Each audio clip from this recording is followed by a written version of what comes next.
Welcome to this weekend's project. As you can see, we're doing something a little different this weekend.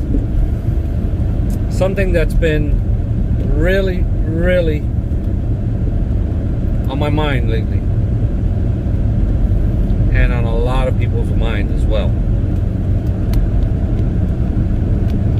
Can you see me fine? You over there, can you see me? Okay.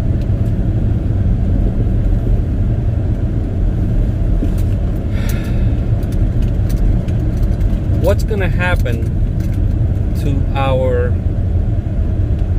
V8 vehicles? What's going to happen to V8 vehicles in general?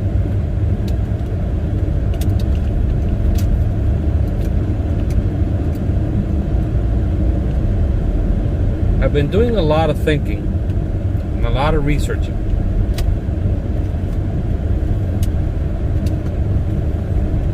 Ever since 70s, Americans have had some sort of infatuation with electric cars. If you look at the movies that are based on the future,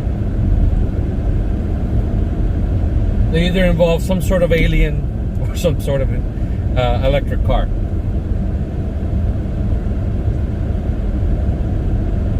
I don't think our V8s are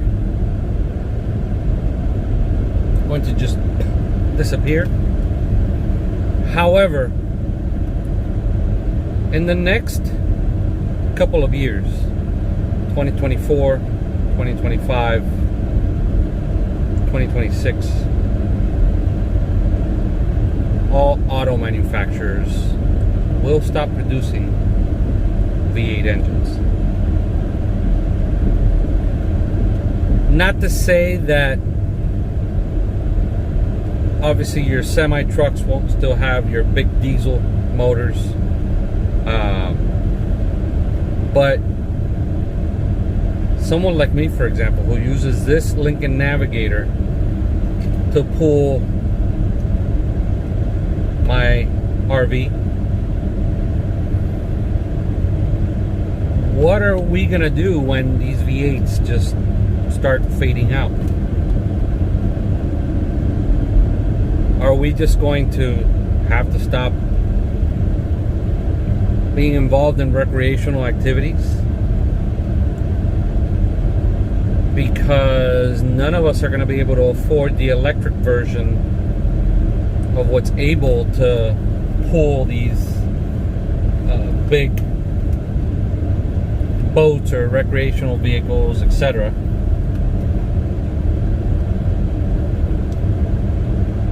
One thing is certain, and that is we are all living in a moment where things are changing and we're not liking it. Okay? Why? Because if you're like me, I was in my teens under my grandfather's 1985 Chevy Caprice Classic Braham, changing the oil, changing spark plugs, tweaking the carburetor.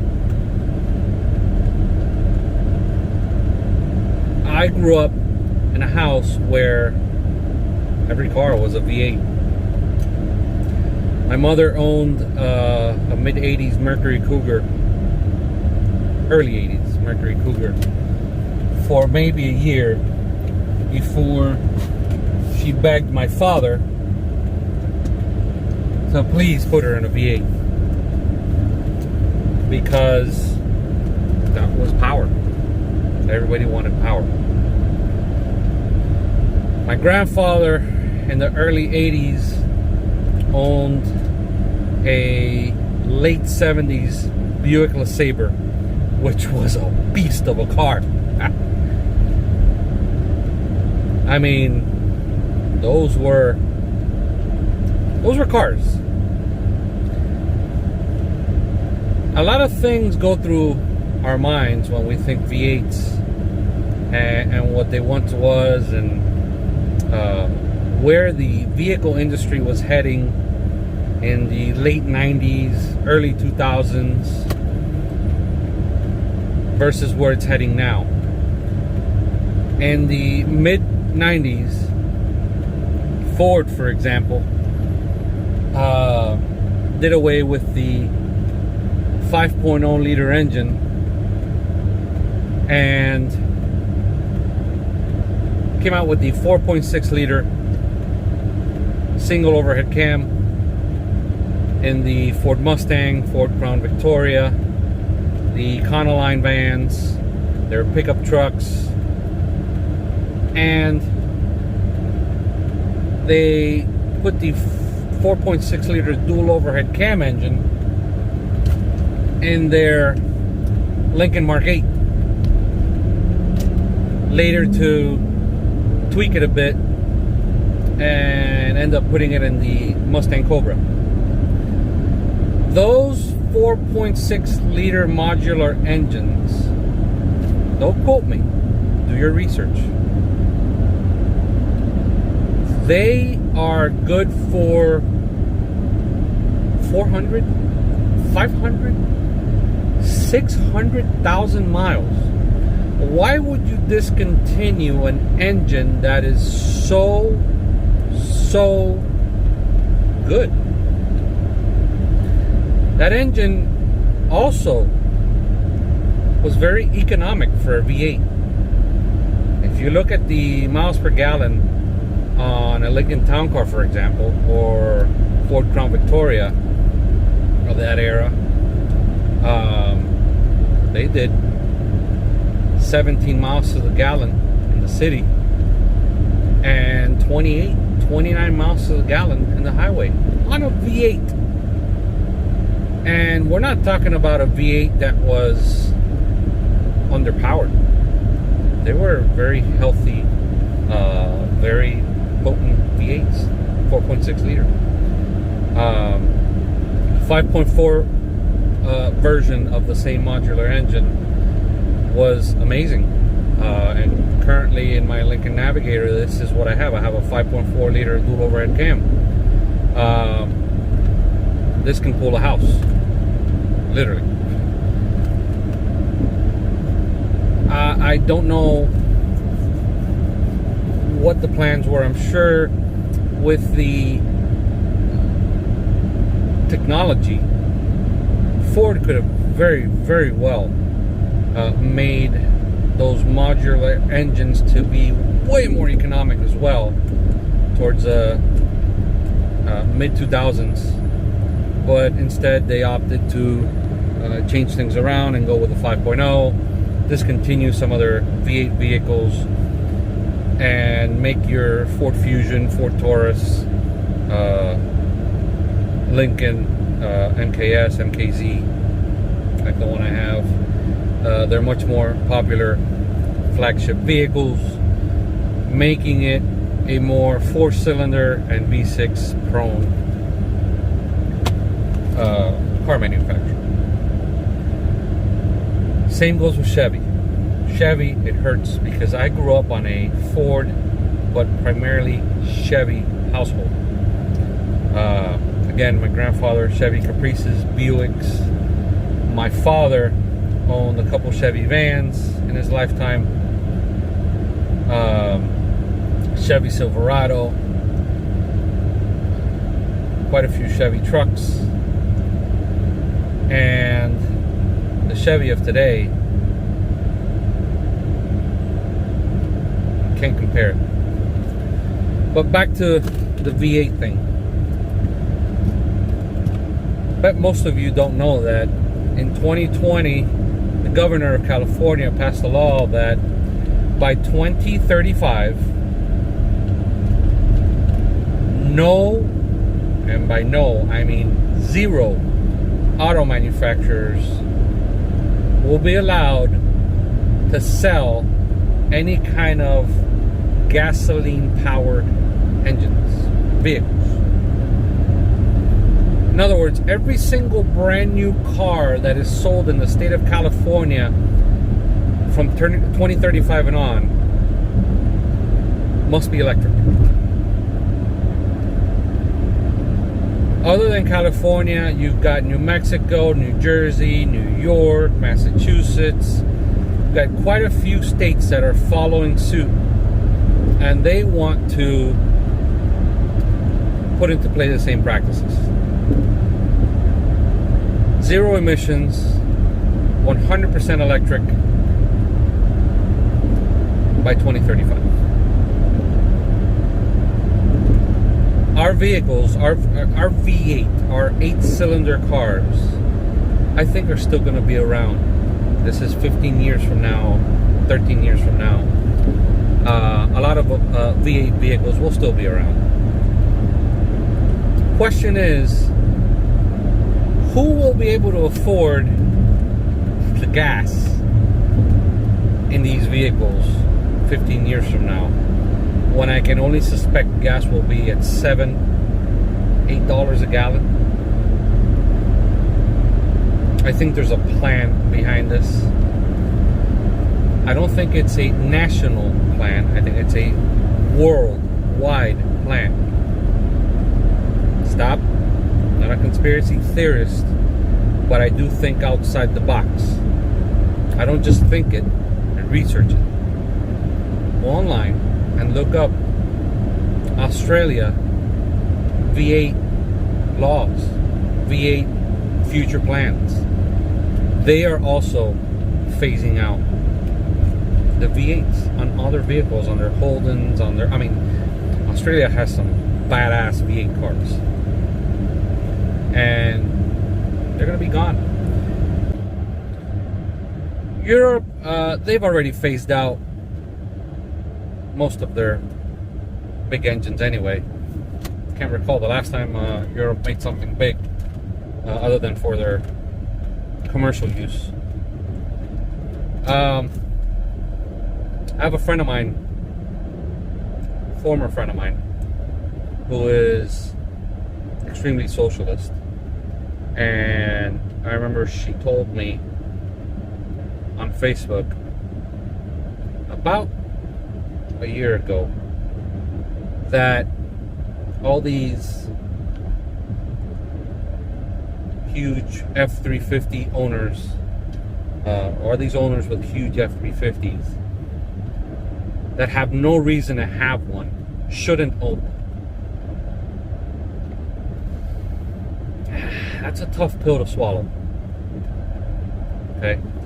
And that they are just boasting the money that they make by owning these big trucks on big wheels.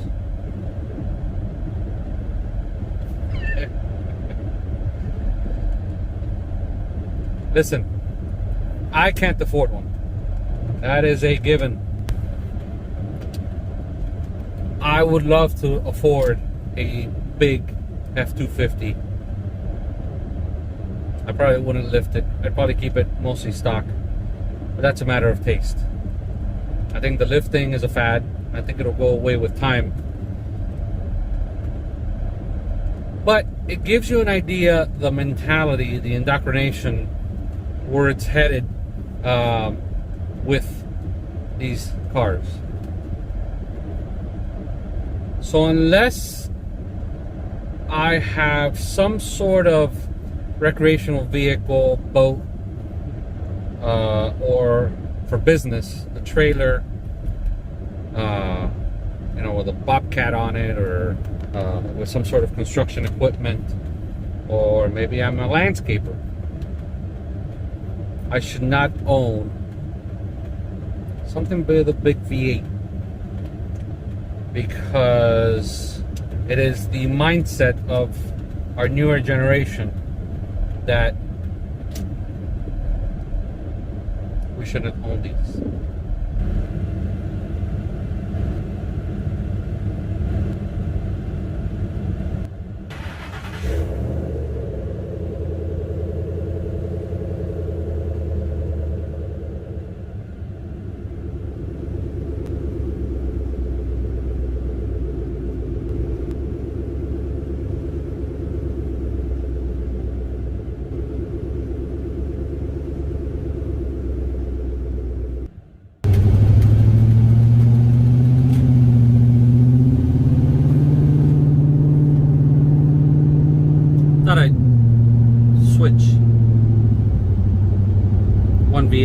another V8.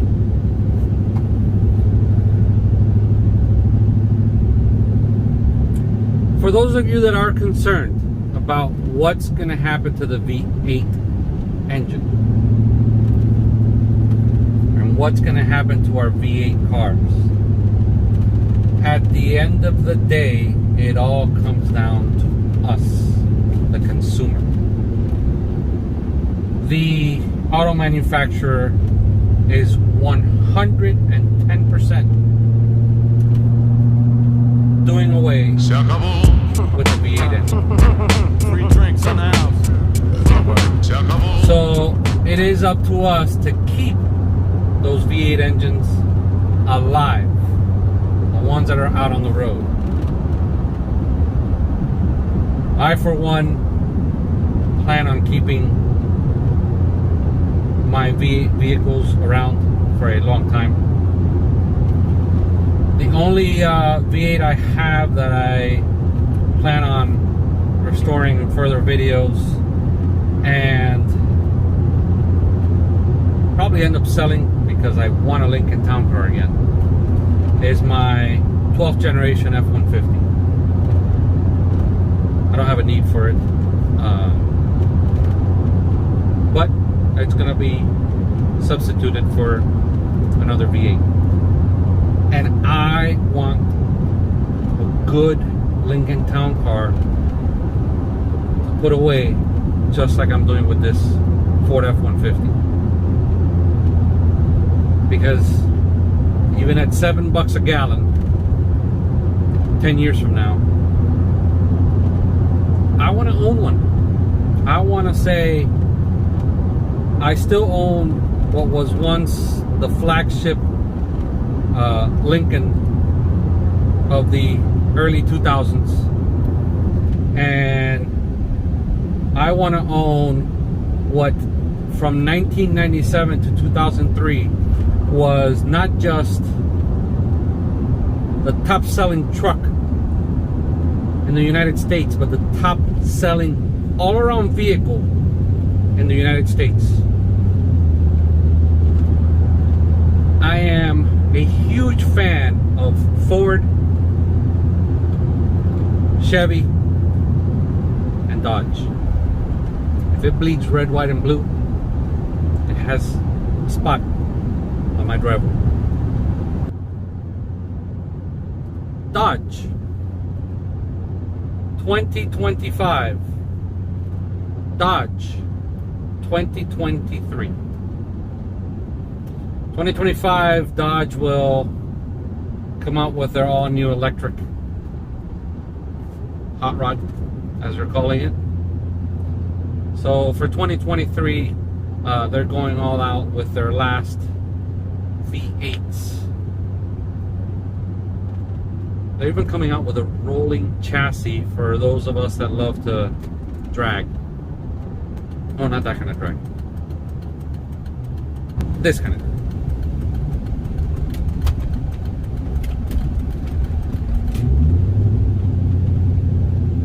I'm a huge fan of what's happening now for 2023 with Dodge and what they're coming out with. I'm not a huge fan that it's actually a dying breed. That's it. This is the end. I'm shocked Ford has not done away with the V8 Mustang yet, but I think it's only a matter of time. I think Ford will follow suit, do the same identical thing, and bid farewell to their V8 Mustang. I think the V6 might still be around, since they now have that, well, they've had for the last few years, the V6 and the 4-cylinder EcoBoost version. So maybe the V6 will still be around, maybe it'll just be the EcoBoost and then the electric version. But I guarantee you they're going to make sure that the electric version is a much more powerful platform than your EcoBoost or your other version, so that you're veered towards the electric car. Lastly, before I end the video, I think, my opinion, in the very distant future, 30, 40 plus years, all of us will be forced onto public transportation. And only the very elite will have the independently driven electric vehicles. There will be no more zero combustion vehicles in the next 30 plus years. So the electric vehicles, which will always be right above that price range for the working class, will be forced to either continue driving their old combustion vehicles. Mind you, gas will be $7, $8 a gallon, probably even more. Or take new modes of public transportation, and that will be the easier route for most of us to take. Mark my words.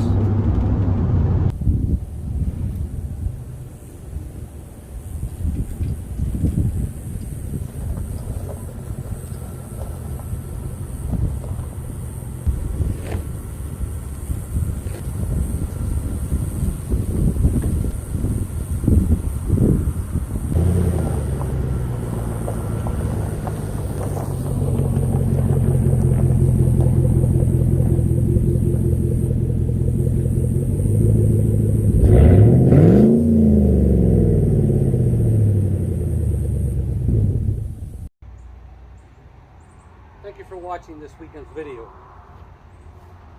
I know I promised you guys that I would be uploading the restoration of that 71 Cuda. I had to do this. I had to do this homage to the V8 vehicles that we've been able to enjoy while we've been alive. Because soon, they won't sell these anymore, brand new from the factory, okay? 71 Cuda. I promise I'll upload that next week. I actually did that a few days ago, filmed it, it's ready to go. I'll upload that next weekend. I also have things I want to do to this Navigator. Got some trim that needs to be painted. The clear coat is shot. This was a garage kept Lincoln Navigator up until I purchased my MKZ. Once I purchased my MKZ, the MKZ kind of took the place of the Navigator inside the garage.